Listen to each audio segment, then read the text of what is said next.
What does Mikal Bridges have to do to be awarded like Kawhi Leonard was a couple years ago? What do like the Jimmy Butlers of the world and the Paul Georges of the world, what do these guys have to do to be in the conversation for Defensive Player of the Year when they're the ones defending the most important players in the game?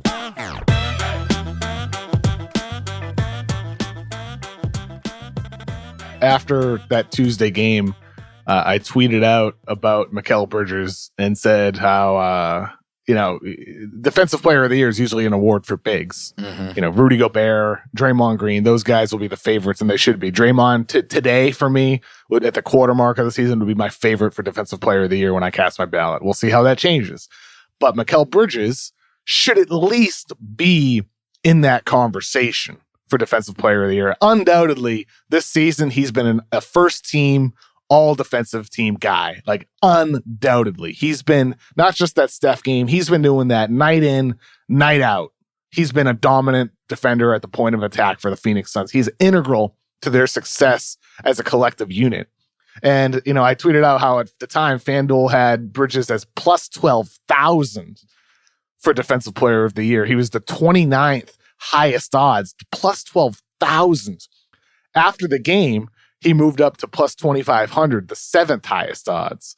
That game moved the line significantly because it put him on that radar doing that against Stephen Curry. And doing it again tonight, to your point, Chris, suddenly he's moving ahead of Embiid and AD, who I'm not even sure why AD's on there.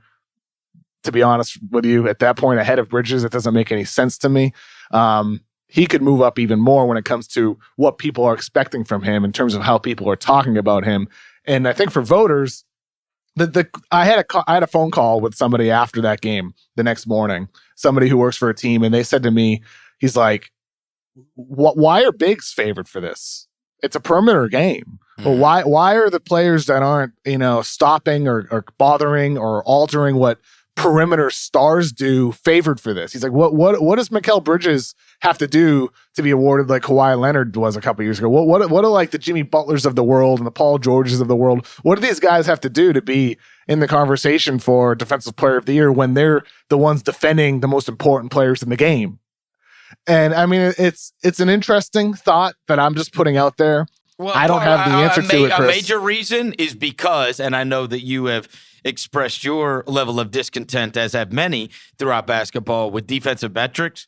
The defensive metrics favor the big guys. They do. It factors in but as rebounding and block shots, all of that. That's why it's all changed, though. But those are just counting stats. I'm saying even like the defensive rating stuff and on-court, off-court, like those all favor bigs in a massive way. And look, I covered a team where the best defensive player on the team, and if you asked the other teams, who are you worried about tonight on the defensive end, was Tony Allen.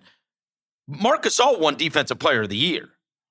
You know what I'm saying? Again, that's the chasm. And it was in part, and I don't blame him, like Mark had an unbelievable season. But Zach Lowe won Mark that award. End of story.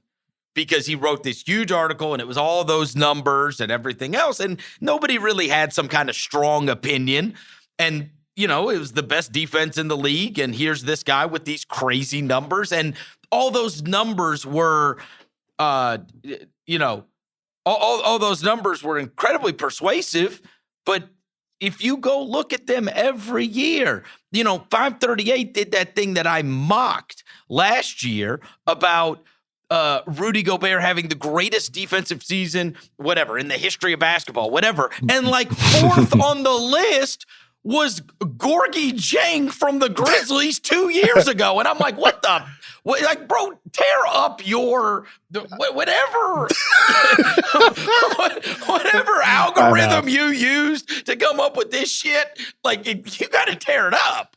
Like, but they're all big guys. Chris, I just want to make this clear. I agree with you. I agree with you. But like when you see Gorgie Jang fourth on your lists, rip it up. Yeah. I mean, they just but that just goes to show no matter what big you are, You're right. It is going to show up. It favors bigs. Look, and that's why a couple of years ago it was Brooke Lopez. Last year it was Jakob Poeltl. And I go to the games. Poeltl's really good, to be clear, but not all-time great. Fine. He's very, very good. Yeah, but he's fine. Very, very good. He's fine. I'm just saying, you read how amazing they are defensively, and then you go and watch them in person, and you're like, okay, I'm not exactly watching Bill Russell here. Like, let's get serious. Like, the metrics tell a different story than your eyeballs do. Chris, you said something in there about voters and like how Zach Lowe won that award for Marc Gasol with the article he wrote.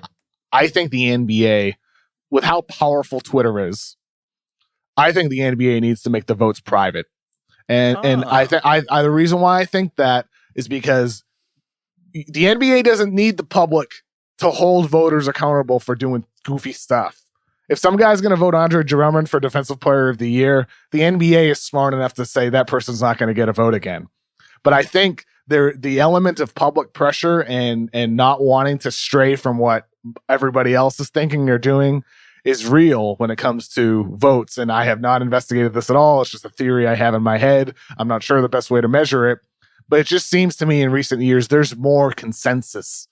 And I think that is an effect of the hive mind that develops through Twitter. Do this, Kevin, you could do this with like, if there's like a month left in the season and you now are a prominent enough writer within NBA circles that if you wrote an article for The Ringer, why I'm voting Mikal Bridges Defensive Player of the Year, you absolutely would have like tons of media members, especially ones that are intensely covering a team, right? They're not intensely covering the league at large. And there's many that have votes that, they're not seeing how many Phoenix games are they really seeing throughout the year, right? So they are. And understandable. No, Totally understandable. Because a beat writer, like, it's such a hard job. But beat writers have to, like, they are so invested in the team that they're covering that, like, it makes it harder to watch.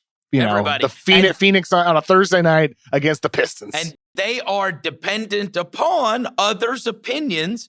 And so if you come out with a strong opinion, it can sway people. And it's not because it's kind of like if you just don't have an opinion on something. Like if there's not some place that you go to get your hair cut every time, right? And I said, I have got the absolute best place to go get your hair cut. Now, if you didn't have a strong opinion on, you're like, oh, you know what? I was looking for a place to get my hair cut anyway. I'll go where you say. And that's the way it works. That's the way it works, right? And you have, like, there have been many times in the past where somebody with a level of prominence in the NBA has gotten, somebody an award. Bill Simmons still to this day will never forgive Jackie for getting Karl Malone the MVP because she put him on the cover of Sports Illustrated, and it was like he will forever blame her. And like the magazines, like they probably used to be what influenced opinion in the past, pre-internet days. Absolutely, absolutely. And so he will forever believe that she got him that MVP.